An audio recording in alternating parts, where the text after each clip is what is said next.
Hey there, how's it going? TJ Morris, MD here. I've learned a lot about specialization over the years, especially in medicine. We specialize in mastectomies, and it has just been night and day difference for patients, which is fantastic. But it doesn't matter, it's not just in medicine, but anything you do, the more you do of something, the more you specialize, the better things are going to get. I had the amazing opportunity to spend some time with Bill Maxwell down at Antelope Point Marina, who has been on the water for 30 plus years, working on houseboats, who knows more than anyone that I know of about houseboats. And so I was able to spend some time with him down there, recording him go through a new 2021 Adonia 77-foot houseboat about DIY hacks, you know, how you can take care of the boat, how you should service the boat, troubleshooting the boat. And so I'll let Bill do the rest, but I mean, this guy is he knows it. He's the myth, he's the legend, he's the Bill Maxwell. So here he is. Okay, so the remotes for add water works everything on the boat except for the Sea-Doo winches. You only have to worry about two choices. You're either going to listen, and if you push listen, you're going to have main living room Bluetooth, upper living room Bluetooth, Sirius XM. Okay, if you push watch, it's going to take you to either satellite, Blu-ray, or the game jack in case your kids bring games. Okay, so if we're going to watch the satellite, when we push on, it's also going to activate the remote for the TV to come down.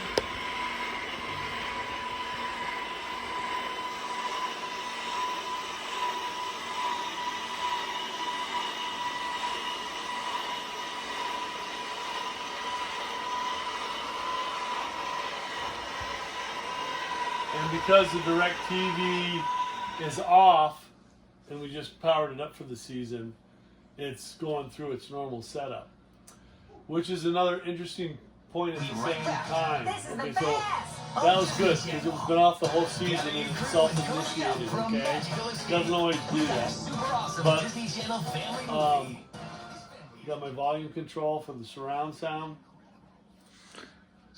If the direct TV did quit, or if the audio did not work, you know how at home when you're doing your direct TV reboot, you got to go down, find the receiver, push the red button or unplug it?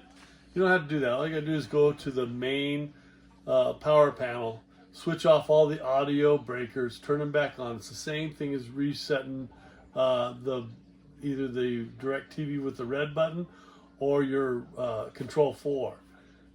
Because it has a hardwired initial setup, you know, that's it's got its standard operating programming. It will default to that auto programming just by shutting it off, turn it on. So if the TV doesn't go down, or if direct TV is not working, or if for some reason your Control 4 is not working, just go over there, cycle all the switches off for about 6 seconds, turn them back on, and give the system like we just did, you know, 10 minutes probably we were waiting while we were doing the batteries and stuff, and it all booted up just about the same time we turned it on. Okay. Does that make sense? So you just went to watch and then put it on satellite, and then that came down on its own. Yeah, and so if I went to listen, okay, and let's say I picked Sirius, which we don't have a subscription for, but it should still work. At least their advertisement should work. Unless someone unplugged it. Don't see any power to it.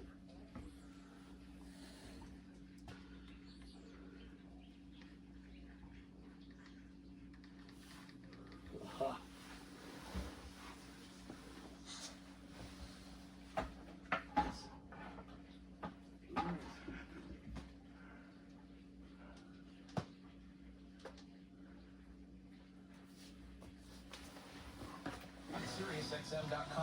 So that will give your Sirius volume control. It's all still activated by your controller. If you want a Bluetooth, push listen. We're going to go to main level Bluetooth, push select. Okay, there is a intranet, not inter, but intranet on the boat. Yeah, I saw that. What's the password? So the password is Lake Powell, capital L. So if you were to check your phone out, everybody has a different phone, but I don't know exactly. iPhone works similar. But if I go to my settings, after talking to the wife and answering the phone. Yes, dear, what did we forget? Nothing. I just talked to Cindy, and it's one of those. If we, let's see where we're at. Are you going to be able to edit this? Mm-hmm. Oh, perfect. So if we go to your settings, however it works on your particular phone, go to settings, connections. We're going to look for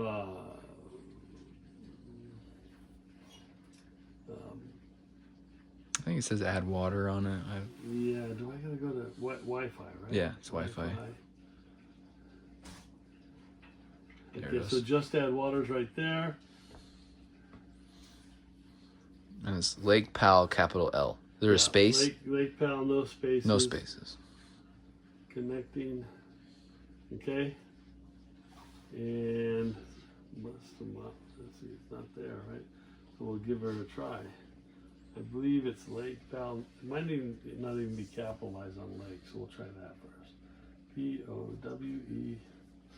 Powell. Connect.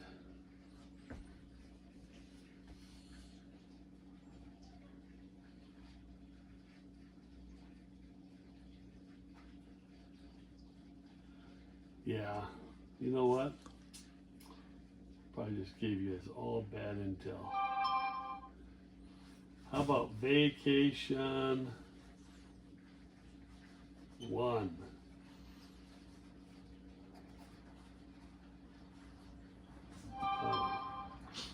You want to try capital L in Lake Powell? Yeah.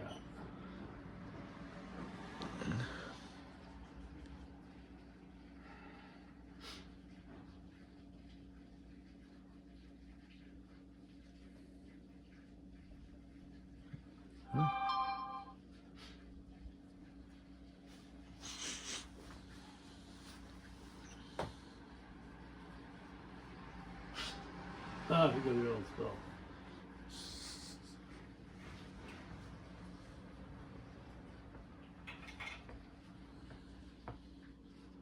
Like I said, it's vacation 1 with capital V is your sign in for this particular book. So vacation 1, capital V is the password for the intranet. Intranet. Even though it says internet, well, it says internet may not be available. It's not available. So not to mix up with internet, it's intranet for the boat. It's the internet intranet connections for the boat systems to work. So we've got that hooked up now. Stay connected. Now, somebody's going to have to be in charge on the boat with their phone. If you're trying to be on the same deck, same time, it's going to recognize somebody's sign in as being the master sign in. I believe you can go on the other deck and do it, but you can't have the same sign in on the same system and be on the same deck and both control the same, output. So there might be a little bit of a issue there. So I don't think I've got any music on here, but if I did have music on here, I could go now to Pandora. I don't know that it'll get any Pandora here. Did we bring a baby on? That was my son. Oh, I didn't know yet. He was just napping. Okay, I wouldn't have woke him up. So do you have any music on your phone? Mm-hmm. Well, let's try and hook up your phone. Yeah. So one of the things that comes up is we need more trash cans on the boat. And we really don't, because it's just extra maintenance. They get blown off the boat, the lids come off them, and everything else. What you really need to do is run the majority of your trash through the trash compactors, except for bottles, which you really shouldn't have at the lake anyways. That's a whole different subject. But if you compact them into the squares and put them in that hole right there, you'd be surprised how much garbage you can get in that hole. And then you leave it there, and then when you pull it out, when you get to the dock, it's got a drain in it and it's got a pump in it. So you can actually wash it out, put some Dawn soap in or whatever, scrub it out a little bit, fill it up with water, hit the button, and I can't confuse the twin. Let's see. Yeah, trash pump right there. Boom. Don't want to leave that one on either because you'll burn up the pump. Okay. So that trash pump's up here? That drains the water once you wash it out. Drains the water out of it into the lake. That trash pump right there. That trash pump right there. So it's actually made for trash. Okay. Yeah. So this is our mana block system, and if you should some reason have a water spigot that breaks on you, or a water valve, or a toilet's leaking, or some hose comes off somewhere, you can actually individually turn off each one of the water lines separately. So each individual faucet has its own water line, and you can isolate it so that you can continue to use the rest of the system and not have a leak on the boat the whole time. And this is the tool. Yeah, and it actually is supposed to, that button goes into a hole, but it doesn't look like they got it set up right. Let me find it. And these, this is another thing on the warranty item, these are supposed to all be nice pretty labels. We got tape right now, so I don't know what happened to building those. Everything red is hot, everything blue is cold.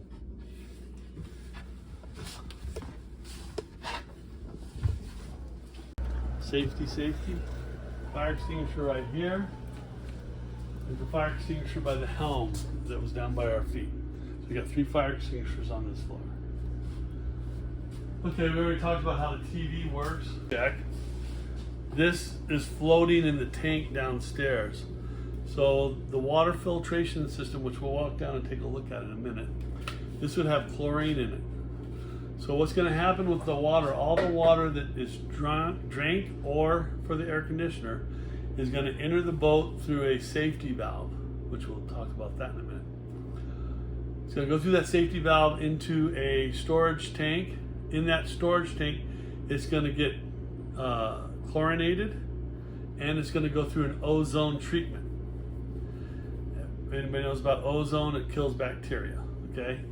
It's going to come out of that tank into a larger tank where our pumps sit. Those pumps will pick up that water and either force it through the air conditioner, or it'll force it through the water filtration system. So when it leaves that pump, after going, by the way, through a gross contamination screen between the 2 tanks, which is merely just a metal slide out like you'd have on a AC duct with a bazillion holes in it, but that can get plugged up with moss or algae or mussels or whatever. So if you did lose water, and we'll talk about that when we're downstairs, you would notice that the tank was drafting down and it wasn't filling fast enough. That's because that gross contamination screen is plugged, okay? If the water tank is staying full, then that screen is not your problem. If you're not getting water then and the pump's running, you've plugged up a filter, which we'll show you in a few minutes. So it goes from that into the filters, and that filter system is going to go through a string filter, then it's going to go through a hard a hard charcoal filter, which is going to now take the chlorine back out of it, and then it's going to go into another cylinder that's got a UV light in it that's going to kill any other bacteria that might be in the water. Then from there, it's all drinkable. Okay, it doesn't matter if you get it out of this faucet or this faucet. The only difference with this faucet here and the ice makers is there's a reverse osmosis filter down there also, which is 4 more filters. So if you don't want anything in your water, including any value, because it won't have any minerals in it, it won't have any chlorine in it, it won't have any deposits in it, it will have no value whatsoever except for 100% clear water, okay? Some people have a little bit of problem because there's no calcium in it, there's no minerals in it, they have leg cramps or something like that, because they're just not getting something their body wants. So that's why I will drink bottled water or this water right here, personally. Your ice maker is been turned off. They were here earlier, as you can see. It's got ice. Let's probably shut off on the front panel. Hold on, I'll be right back. It does put out a pretty heavy flame. Don't just run it at full tilt because it does get hot enough. I've had them actually melt, and this one's done it too. Melt the washers and stuff that hold that thermometer in there. It's Cal Flame. It's awesome barbecue, but turn it down a little bit from full high once you start cooking. And obviously during your trip, you want to maintain the hood. You don't want to have a hood fire. These come out, and I would suggest, see how clean and nice those look? That's because people love this boat and they take care of it. And one of the things that they do as a practice is each time they get on it, they'll take these and run them in the dishwasher, and it'll clean them right up. And then just you want to grab a towel and run it on the trough here, because you'll get grease that holds it. Look at how clean that is. Check that out. I want you to check your boat and see what it looks like. Oh, I already have. All right. So this is a matter of pride in what you own and taking care of it. You should put this in the right direction.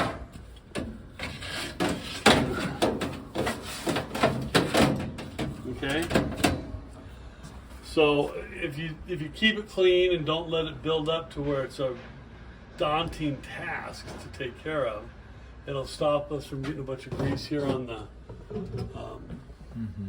top and everything else. Same thing with the microwave. You know, doesn't hurt to have someone muck it out during the. Do you like to run the fan whenever you're barbecuing? What's that? Run the fan whenever you're barbecuing? Yeah. There's a switch right here, high low. It may not be on downstairs. Yeah, there we go. And you can dim the light. I don't know why the fan didn't come on. I'll have to check that out. Okay. Refrigerator, same kind of thing as downstairs. This one does not have the sensor that tells you it's been turned off. So, the other thing about these glasses, these don't come out. That one doesn't come out good. On some of the fridges that we have, these plastic or these glasses actually come out, and it can still probably happen on this one. So I caution people, don't take the shelf out and set it down on the tabletop, because if this is hot, the difference, it'll contract too fast and it'll crack the glass. So if you're washing it, make sure the glass doesn't touch the solid surface that's hot. All right? Alrighty.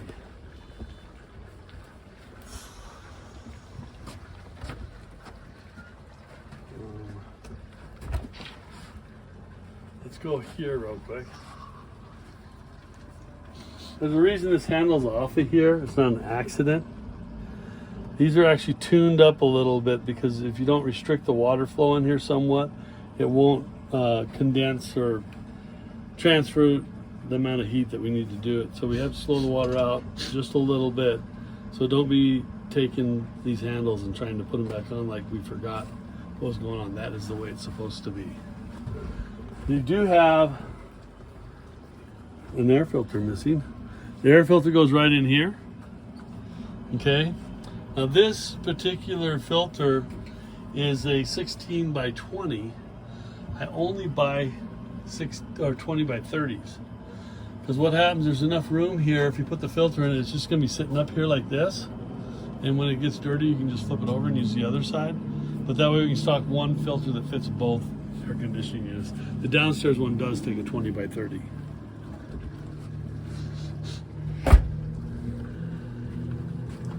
I don't normally crawl around in the belly of the boat to show everybody what's going on down there, but I'm more than happy to do so if you want me to, especially if you're gonna film it and see what's going on. If anybody asks, you say, look at the film. Look at the video, yeah. So this helm essentially works exactly like the other one, but If you're already running on the other one, how do you run up here? It won't let you run both helms at the same time. So what you're going to do is you're going to come upstairs. The one downstairs, the keys would be on. Don, can you run downstairs and just turn the keys to on position? Okay. You've got the same camera situation. I believe it still has the same amount of cameras hooked up to it. Yeah. And so you can pick whatever orientation is important for you to look at. There's the rear of the boat, both sides. Sorry. This is side, front, and rear. And this is all four, side, front, and rear, just a different venue. And then that's just the rear. And the other one is, oh, that's just the front. And then the other one's just the rear. Okay? So if it's running downstairs and you want to call, you're going to call the helm to the top. So what you're going to do is you're going to push transfer. It's going to make a noise, but it's still not going to transfer because it wants to make sure you're really sure in case some kid's playing up here or something like that. So you got to hit it a second time, okay? Now our light's not blinking anymore. Now I have control from up here. I can start or stop the motors from here. Same thing, it's just a one push. If you had an emergency, you could just push stop, or you could just, shut everything down. Okay? Emergency stop is what that is. Still got that same port you saw downstairs, and that's for reprogramming this. But like I said, it probably would charge your iPod. Everything else works exactly the same way. So if you're downstairs and you're at 3/4 throttle, you have a couple choices. You can leave somebody downstairs driving. You can come upstairs and you could match what you thought the throttles were down there, and you could put transfer and you wouldn't even feel it. We would have it, okay? If you can transfer it with it in the up position. So downstairs you could come back down to 0 and walk up by yourself because you don't want the boat just going without anybody on the helm. And you could call it from here. Or if you were downstairs in this position and you came up here and just grabbed it, all it's going to do is fall flat on its face. It's going to go to 1,000 RPM. So if you were at 3,000 or 2,800, it's going to go down to 1,000, and then you'll just have to match the throttle again after you get it called up here.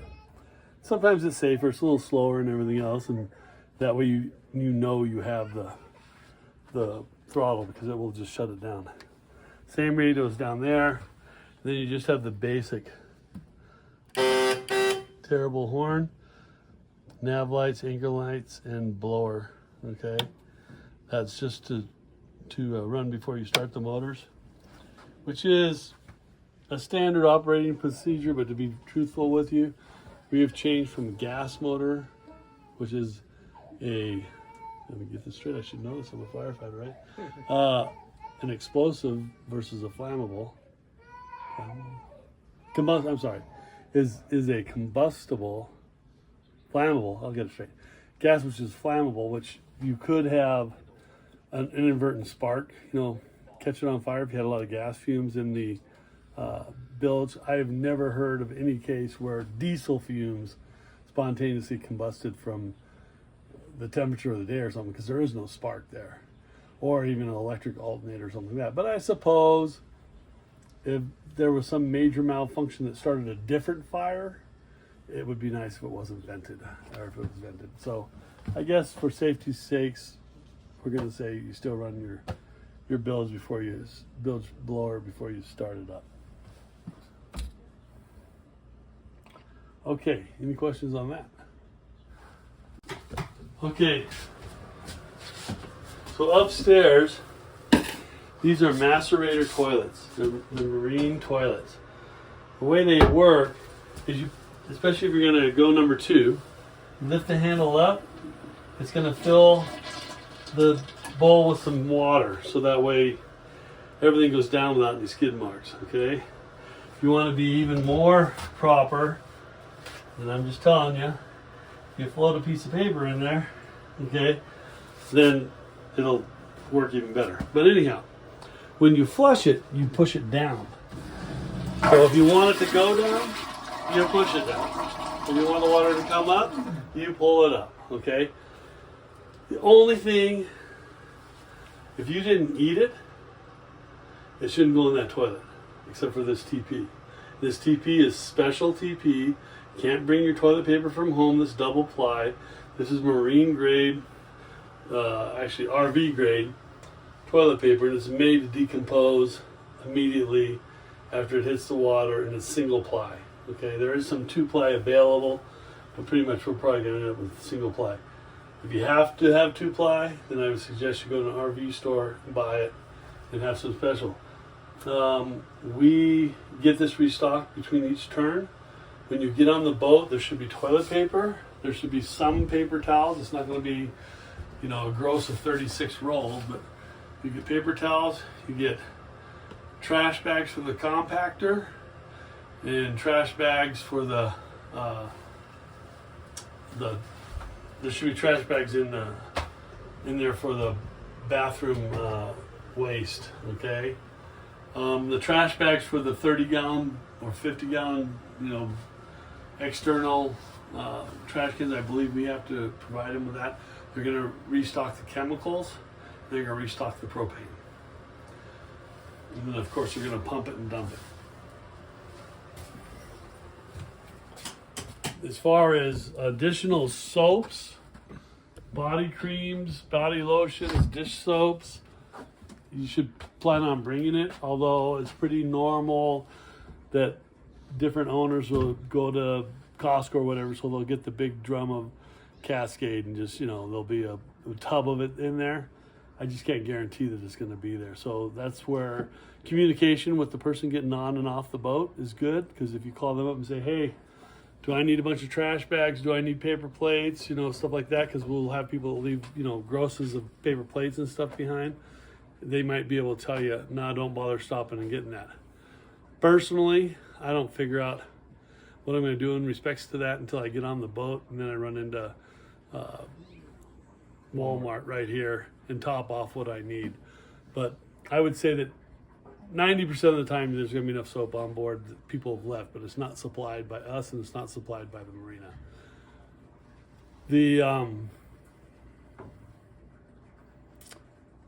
I forgot what the point was.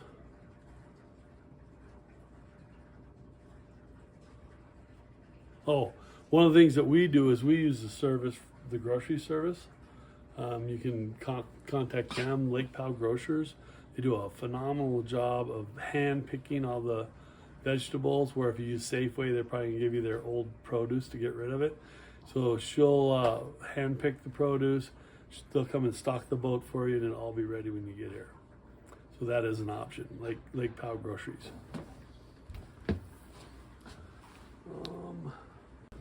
Okay, so the upstairs pod toilet and the master suite toilet both go into the same joint tank forward on the starboard side. The two tanks on the port side are filled from the master suite and from the hall bathroom. Okay. So, and then there's actually a transfer equalizing tube that once the tanks get to a certain level, they start equalizing between themselves. But when you start off, you want to make sure you put some chemical in the master bathroom, is where you want to add it. And I would add it on the upstairs, Upstairs master? No, downstairs. Downstairs master. And then I would add it in this upstairs master here too. And that will make sure that those tanks are both treated. Once you get midway into the trip, it's not going to matter because they slosh between each other. Okay. And then what I'll take is a half a bottle, put one half in the master and one half in this side over here. Now, do we bring that ourselves? No, they bring it for you. So I do a bottle a day, half and half. A bottle a day. Yeah. Every day you're out. Yep. Every day I'm out. You're doing half a bottle in each side. So there's that many bottles then? Where are they kept? There's going to be a case of it, and it's going to be I can't remember if there's 10 bottles in the case or 6 bottles in the case, whatever. And so the turn service does that. Yeah, they're going to. And they're on the boat ready for you. And you need to check. So let's talk about what you should do when you get on the boat. Mhm. You're going to do a full 360 of the boat. You're going to make sure all your dock lines are in place and that you have them and they're not torn up from the previous unit. You're going to check that all your fenders are on the boat, that there's not any missing. If there's one missing and if there's a cleat missing, you're going to document it by sending me a picture. Okay? How many fenders should there be? There's as many as there are cleats. I don't know. I think it's probably 12. I think there's 6 on each side, but there's a cleat for each one. It's obvious. Okay. There's not any spares, and they're not to be taken off the boat to be used for your securing your boat or stopping your boat from beating against this boat. That's your job as a boat owner. You should have the equipment on your boat to dock your boat safely against this boat or against any dock in the marina. So do not untie, and I've had this happen before, the buoys or the fenders that are on the side of the boat to facilitate having an extra fender at the back of the boat. You need to bring your own, because that's how they get lost. I've tied them a certain way, or we've got full loops on them so they can't be untied. And if you mess with it and don't put them on, even if you don't put them on the cleat correctly, which I guess I should show you too, where they should go through the middle, over the T and around. We'll have people that cleat them by just putting them around the T. And what happens is when you're going down the lake, they catch water, they spin a 360, and they undo themselves. And that's why you see fenders floating in Lake Powell all the time, because somebody did not attach it to the cleat correctly or the rope came untied. So avoid taking them off. If you do have to take one off, then make sure that you recleat it correctly, because if it's missing when you're gone, you're going to get a $200 bill. $139 for the buoy, shipping, and my labor to come bring it back here and put it on the boat. All right? So just don't even mess with them. Bring your own fenders for your own boat, or don't even secure your boat, which is what I prefer, to this boat at all, and put it on its own anchor system. So you're going to check to make sure all the fenders are here, all the ropes are here, that the gaff is on the front deck, that the throw ring is on the front deck, because believe it or not, people will decide it's a toy and they'll float their kid out in the bay all day, and then the wind will take it away or whatever, and now it's missing. If you get stopped by the Coast Guard without it, you're going to get a fine. Okay? Make sure your grill's clean, make sure the boat's clean. One of the biggest problems with checking on the boat is people check on early, and that could be anything from, hey, they should be done by 5, so let's jump on the boat at 5 o'clock, to, hey, we're surfing all day long, so let's go by the boat in the morning and throw our gear on the back of the boat, because surely that won't mind, no one's going to bother it, and they go out surfing. Well, I guarantee you that the cleaning crew is going to come here. If they see your stuff on the boat that doesn't belong on the boat, or a person on the boat, they're going to walk down to the next boat, and your boat's not going to get serviced.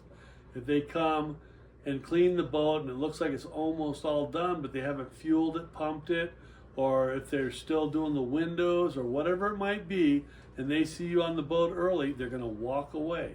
And then you're going to be upset because the boat's not clean, and when you go down, they're going to say, well, you boarded the boat early, it's not our problem. And you may find yourself in a boat that hasn't even been pumped, because they may be waiting to do the fuel and the pumping till after the cleaning crew is done. So you do not board the boat early. Did I tell you that? Do not board the boat early, okay? It'll muck up the system. The other thing is, do not bring the boat back late, because if you bring it back late, they're going to tell the next guy getting on, sorry, your boat's not done at 6 o'clock because your other owner didn't get off the boat by 10 o'clock in the morning. So you need to be in here by 8 o'clock in the morning so you can disembark and be totally off the boat at 10. And I mean totally off the boat by 10. Not, oh, Jay was waiting for a ride because his buddy was coming to pick him up on a boat. They're going out again with some other crew or whatever. If anybody's on this boat, they will bypass the boat and they will go to the next boat. Guaranteed. So after you've gotten on the boat and you've done a 360 on the boat, made sure all the chairs are here, make sure all the pillows are here, go through the checkoff sheet, which we'll provide you. It's in the back of the manual, and there'll be some spares maybe on the boat, but you should make a copy and bring yourself a blank copy you need to go through your walkthrough on the boat, and then you need to present a copy either by text, email, or just taking a picture to it and sending it to my phone, or emailing it to the email for the boat, saying, okay, this is the boat I got on, and within 2 hours of you getting on that boat, I need that checkoff sheet. If I do not get the checkoff sheet timely, both on and off, you're going to get a $300 fine. Plain and simple. Okay? Because we have to do that service for ourselves. They're not going to do it for us. If you don't fill out a checkoff sheet, not only are you going to be fined, but you're going to be liable for anything that the next user finds that's wrong with that boat. And I don't want to hear that we got out on the boat and then we noticed this. And maybe that would happen, but you certainly better send me something right away and hope that I already caught it and got a picture from the previous user that was a problem with the boat. But it is your responsibility to check yourself on and off the boat. When you get on the boat, you've gone through the checkoff list. I know that these services that I'm going to talk about now should be done automatically, but don't ruin your trip because you didn't actually jump down in the hole with a flashlight and check the levels of your waste tanks. Make sure they're empty. When I say empty, they may still have 1/8 of a tank in the bottom or something like that. That's not concerning, but you want to make sure that your waste tanks are emptied and your fuel tanks are full. The common call I get on the fuel tanks is people walk to the back fuel tank for the toy tank and they look at it and it says empty. Remember that you have to turn the power switch on the wall on for that tank to register. So don't call me till you've turned that switch on. But both your tanks should read full on fuel. You need to go through the checklist and go through the fuel, grab a hold of your LP tanks. Again, those are supposed to be filled by the service. And if you don't have a spare one that's full, or if you don't have a tank that's at least half empty or half full, whichever way you want to look at it, then you need to go down the dock and get them to come over and service that as part of your turn service. And as part of your turn service, the boat should be clean. If it's not clean and you haven't boarded early, you need to go down and say, look, you guys need to spend some more time on this boat and finish cleaning it. Don't accept the boat dirty and call later on saying, well, the boat was dirty. We're paying for a service. If they have to spend extra time on it, it's either going to be something they didn't do and they're just going to take care of, something that we're asking them extra to do and they'll charge us for it, or something that the previous owner had a problem with and actually made the boat dirtier than the time that they had allowed to service the boat, which at that point in time would be charged to the previous owner.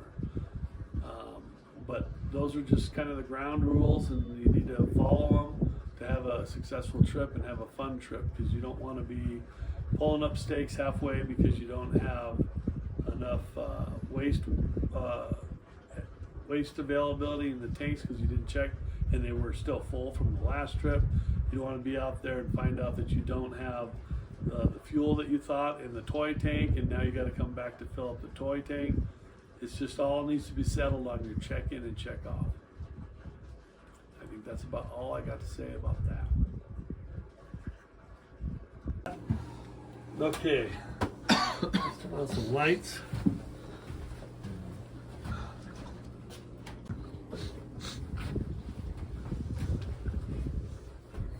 Why don't you get over there to get a good shot this way?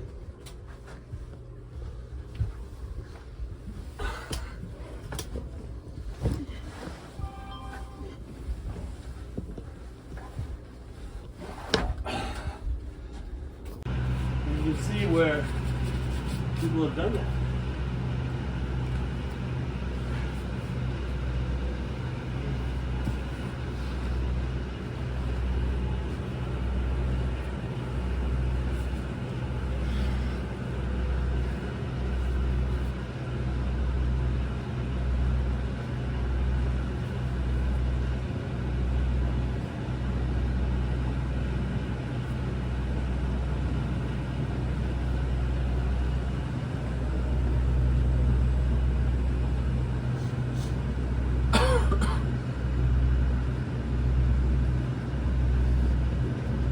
Can you go forward and see if the AC for the water filtration system is the breaker's on?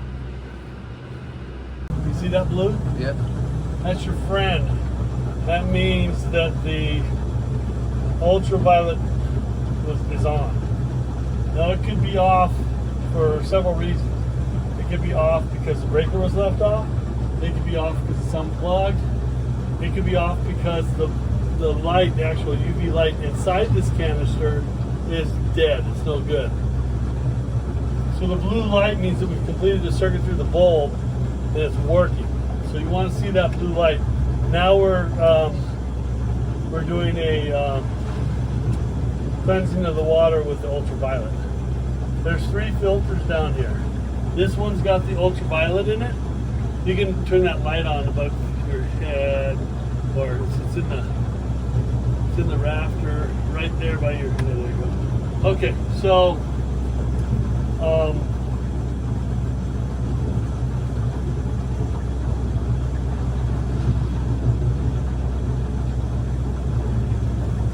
so there's 3 filters in this particular unit. This one's got a blue ultraviolet bulb in it. If you take this apart, you're probably going to break it. There's no reason I know that you should ever take this off if your water system's not working, okay? Unless you're specifically have a brand new bulb in your hand and you're prepared to replace it, okay? This filter is the primary on this system here. It's a big string filter, which I don't have one down here right now. There might be one in the box. And then this one is a carbon filter. This is what takes out your chlorine, okay?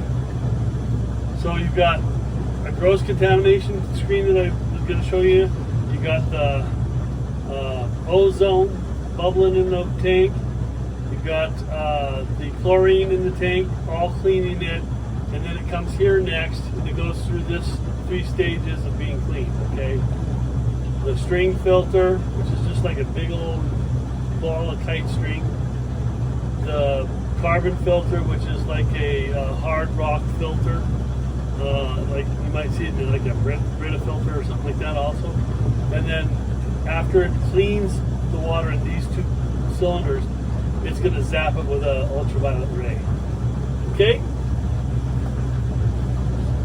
The only reason you need to worry about this is if you should get out on your trip and you lose water, you're going to have to replace that filter, okay? If you lose water but you have water in the tank, that filter's probably plugged up. And there'll be spares on here. The tool for taking these off is right here. Uh-oh. What'd you break? Okay, so we got to come out of here and figure out what happened. So this is just a good training exercise for you to figure out why you have no power on your boat. And I'm going to let you tell me why we have no power on your boat. All right.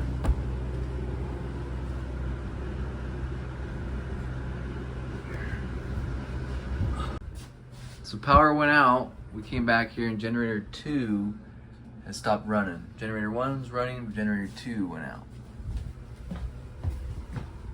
So what I'm going to ask you is what's going on? And somehow we're going to get around these couches. Where you want? I'll just go around the back side.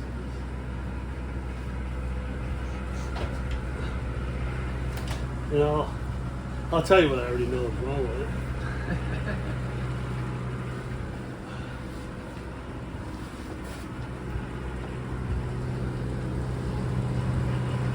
So,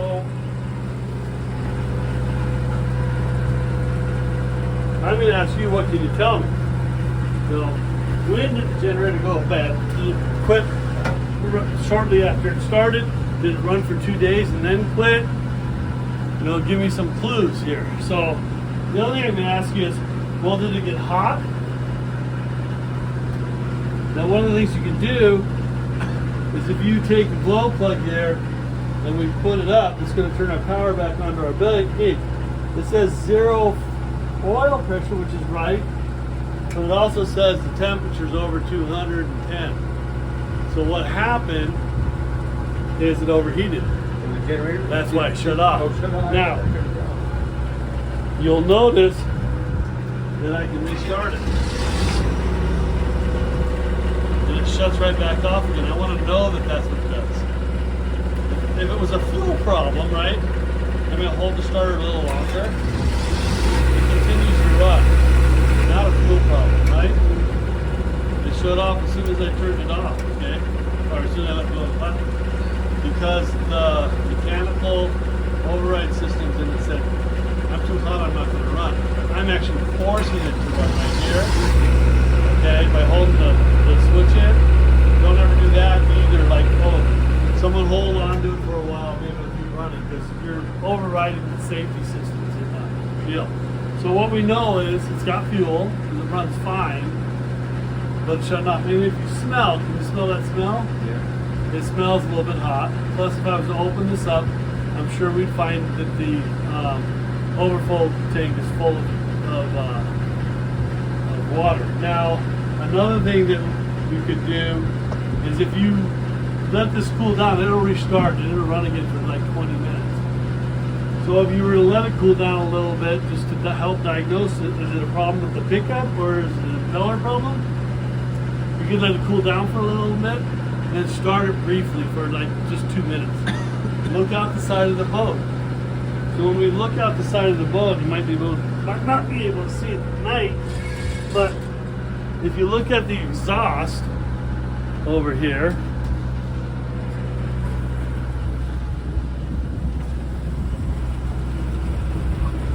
you can't see it on these boats. It's in the water. Anyways, on a lot of boats, not this one, Can't see you it? can actually see the water coming out of the exhaust. So you can judge the amount of water coming out of the exhaust and figure out if it's actually full of water or not. Okay, this one not so much, but you could put your hands, if you had that off, you put your hands on the exhaust and feel that the exhaust is very hot, right here. Those lines right there, that's where it gets its water from. It's actually, So this is water coming. This is water right here. that's where it takes water in it. So That's we want off, to actually, right? we want to actually open that valve right there for this For for this, the this is season. for the. This is for the This slide. is for the slide to work. Yeah. Okay. So now the slide will work. The reason why it's plumbed into both tanks is because for utility purposes, we sometimes use it to drain the tank when we're servicing the well pumps. So these are your two well pumps. This was chock full of mussels last week. Well, 3 weeks ago. We actually drained this whole tank. We also pressure washed this tank and filled it back up with clean water. This is the gross contamination screen that I'm talking about. It was all full of moss and ugly. In fact, water hardly went through it. So we went ahead and pulled that out and just rinsed it off with a hose to clean it. So your clean water comes in here. You see the bubbles coming up in this corner? Yeah. That's actually ozone, okay? And we got to work on that too. The hose must be off of it because it should be bubbling through that whole distributor right there and making thousands of bubbles. And then that cleans the water with ozone. And then that float that I showed you should be sitting in that tank with the chlorine. The here. blue But float I gotta put with a the chlorine? Yeah, I gotta put a chlorine tablet. Okay. Okay? And so do we want to check that when we come? Yeah. Well, they're Check- supposed to put it in there by the service. But A chlorine tab? Yeah, but that, if you don't check it eventually, I'm going to check it throughout the year, so it's going to happen. So these are actually two submerged well pumps like you'd have in the ground to pump water out of the ground, and they're just laying in here sideways. So the water comes into these pumps, it goes through here, it exits there. Those two tanks, they're just expansion tanks, so it doesn't make as much noise, and then it goes over to your water distribution system. This is your air conditioner, okay? So what you're gonna do when you come on the boat, like this one is getting pretty dirty, okay? So there'll be a case of these down here, and you just dig it out and slide a new one in. Never turn them around. you know, that's just silly. All the dirt's going to go right into your system. And the arrows are pointing. Looks like it's going. Yeah, there's an arrow right there. So it's going that way. Yeah, it goes that way because the fan is right here in this box. Okay, that's not true. This filter happens to be in backwards right now. And if you ever see that, don't turn it around. Throw it away and get a new one. Okay? So we'll take care of that. So the arrow's supposed to be pointing towards the blower. camera. So the blower's in here. It blows there through the evaporator, comes into this box to the distribution of the other pipes. So this arrow should be facing towards the ducts. Right. Okay? Yeah. It's in front of the blower, it goes away from the blower. If it's behind the blower, it goes towards the blower. Okay? And in this particular makeup, it's after the blower. So this one should be pointing towards the arrow. Yeah, should we be should pointing. take a little marker here and put arrow this way or something. Yeah. Right here. Towards the camera. Yeah.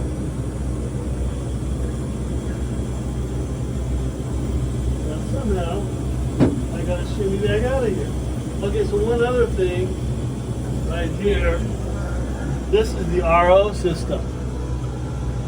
Okay. It says do not move valve. Okay. So it's not all the way open, it's not all the way closed, and they're doing that to create a little resistance. Okay. So just don't mess with that. Your valves are open. The one in the middle is supposed to be closed because you open that when you bypass it, and you close the other two. So for seasonal use, the one in the center should be closed, and those both should be open. So in case you don't understand how an RO system works, it's going to filter the water and it's going to accumulate it in that container right there. So if you come in with your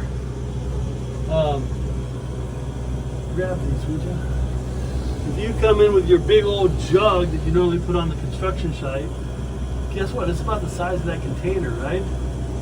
So if you fill it with water, there is a recovery time to that tank because we're processing it through a small filter because we have small microns to get the water through it, right?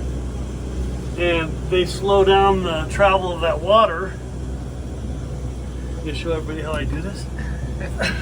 There you go. I'm gonna lose my shorts on the way through. So it has to recover.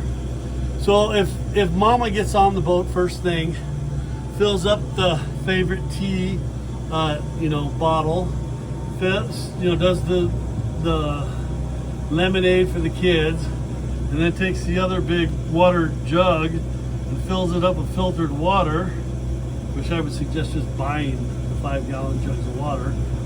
You're going to deplete that, and you're going to have to wait for it to recover for probably a couple hours to refill it. Okay. So, and the problem with that is that's also what works the ice makers. So now, if we're not getting good water to the ice makers, good pressure, good volume, it may be deficient on making that ice for you. All right. One other thing. If you ever need to touch this stuff? You don't need to ever touch this stuff. If you do touch this stuff, I might cut your hands off. I'm gonna get you on video. Do not touch. Yeah. Do not touch any of this. So the only thing that I've ever run down here with a problem is, see those two red pieces that are on there? Oh yeah. Okay. Those are on the infrared receivers for both of those units. And because we don't want to have to just have line of sight, and because some of our equipment is infrared and some of it's radio frequency, we put everything through a radio frequency converter that sends a signal to those. And what will happen, and it's usually because like maybe one of the units goes bad and you get replaced by the DirecTV guy, they'll fall off. And so for some reason you can't get it turned off because one of those fell off. Yeah. But that's about the only heads up on that. As you're probably aware, there's our top to our chlorine deal. Most of the DirecTVs, if you open this door, there's a red reset button right there, right? And if you push that, it resets your DV player or your DirecTV player. And when you call up and say, hey, my DirecTV's not working, that's the first thing they tell you is, hey, reset your DirecTV. Well, you don't have to crawl down here to do that. All you have to do is shut the power off to all the AV equipment, and it'll do the same thing as unplugging it or pushing that red button to reset. And then it'll hard reset to the parameters of the initial programming of the unit, okay? Same thing with the Control 4, it resets the same way. Just shut that stuff off. This is where you do have a problem and you're a maintenance kind of guy. Here's all your manuals for the different appliances and stuff. Or if you don't know how a certain piece of appliance works, that's where the manuals are, right there and right here. Okay? The rest of the stuff, none of your beeswax. Don't need to know it. Okay? Got it. If there's anything else you got to do, then it's probably above your skill level, unless you and I have already chatted about it first. There's some controllers for the pumps. It is helpful to me if I send you down here, because you say you have no water, I may ask you, well, what does it show? You can see right here, it says we're getting 40 pounds of pressure on this system. It is on, it's green. You will get a red flashing light when it's in default. This one's at 60 pounds. So each one of those pumps is working right now. But if we did have a problem, you might help me diagnose what's going on with it by coming to this control box if I ask you to. But you don't need to be playing with it or resetting it or changing the pressures. There's reasons that they're at the pressures that they're at. I think that'll do her, boss. Alright. You got any questions? I don't think so. So the chlorine bucket goes in there. Make sure the tablets are in there at each beginning of each trip. If it trips, that little flag's going to be down. So that's tripped, that's reset. So there's no yellow flag, they're all good. Plus you've got lights indicating that they're working. We're probably not getting any amperage here because we're not running the engines and we've got plenty of charge in the battery, so it's just not charging. But these will actually recharge your battery while you're just sitting on the dock, so that when we come in from each trip, whether the shore, as long as the shore power is working, it will recharge the batteries for the trip too, or your inverter.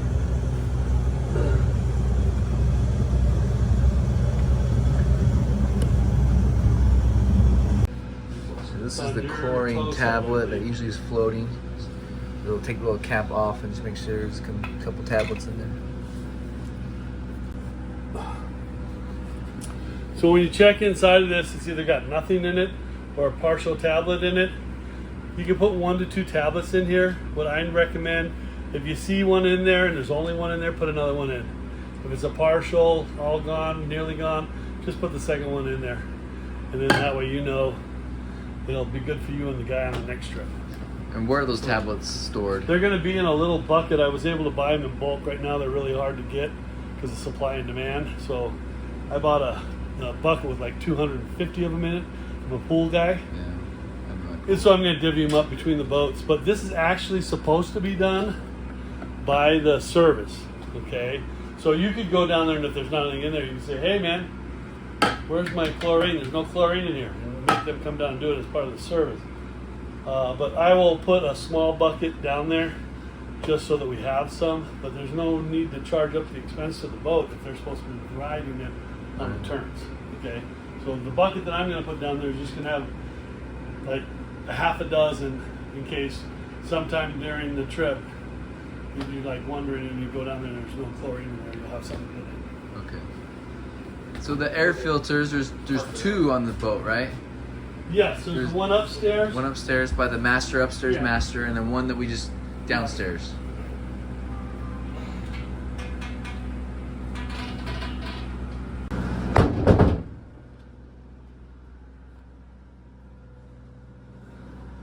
So this is, are you there? Yep. This is my #1 call I get on the boat. because I told you all to check the fuel tanks. So immediately after getting on the boat, I get a call. Someone says, "Oh no, they didn't fill it, it's empty." Well, you have to first turn the toy tank pump on, which is right here on the wall. Toy pump. Now we need to check the gauge. Now she reads full. This particular boat doesn't quite hit the full even when you make sure you nurse it and fill it. And the other one actually is even a little worse. Now also in So here, that's still full, even though it's Yeah. like barely. the other thing in here is your air chuck. And here's your air chuck. So the boat is pre-plumbed to this point with an airline. So you can just chuck up right there with that hose down there, and you can fill your rafts and your toys. Oh, so it has that one. Is that? That's the same pump. Yeah, you don't need to get in there at all. Okay, that's air is Yeah. going to here. The And then reason, you turn the pump on. yeah. Do So like the a reason lift. we put a switch there to turn the pump on and off is for off season and off use, and because if there's a small leak in the hose, you don't want to hear the pump cycling on in the middle of the night. So you can just turn it off right there. It's for the air. Yeah. And then turn the actual pump on. Is this like Caspian where you just? There's a flip lever on it. Let me show you. It's like Caspian, but not everybody else looking at this video knows what Caspian is. So once you take the hose out and get all this stuff out of the way, there's a pump right there. So the reason for it having another switch is if the kids are filling the boat and you lose the hole or something like that, and mom and dad are here. When you're fueling, it's not a bad idea having someone sit here. So if something happens, boom.